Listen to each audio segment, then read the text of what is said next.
shoraga rukore kangwa Akakooko ka Sirimu kerisize karungo mu rurembo rwa Mbarara ibitongore bitari bimwe na bimwe bimukira mu kutaho buriyo ubwo kurwanisa omuzigogo ikishangirwe ngwe mihondano yo maka na kyongyesereize hakizibweki nko kushaba Emma or principal officer abo kitongore eki ari kushobora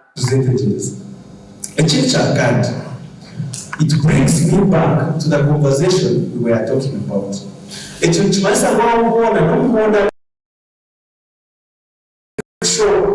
Sexual, gender-based violence. Can't have a mihondano combined. It must have no Okujanjara capacity to have us a prehamu mwenyegereza. Abembezi b'orurembo bwa hati batera ingaraho amatama ubu bari kuronda eki barakora ihane ritahiriro rurembo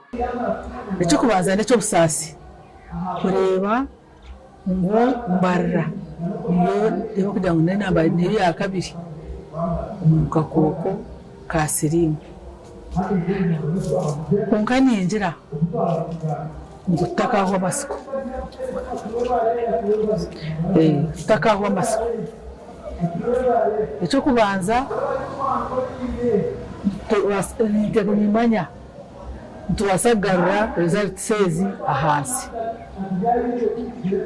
tuwasa gukora ki kurenga result says ezisutira umwanya gwa kabiri izagaruka hasi abo kuba abantu bakashanka bayebwa hatembera yarwo umwanya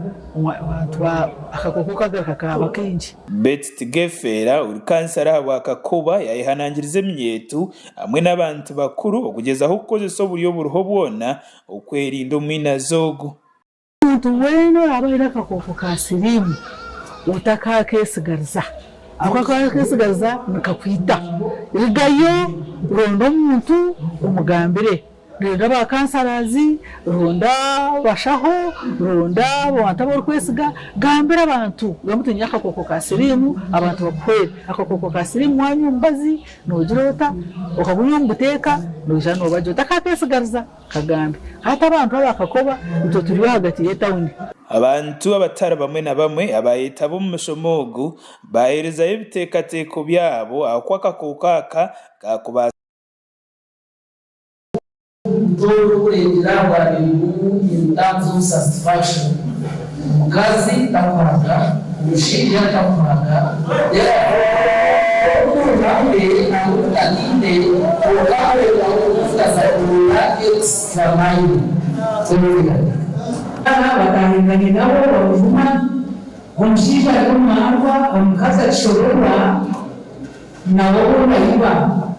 Mwenye chitocho chaba kuzuru marwa na ngondo kazi waganwa na shote lezamo kagabantu ukushenyuka Makuraga gasha kwa Job Kato hawa Sky TV agenshonga Mbarara.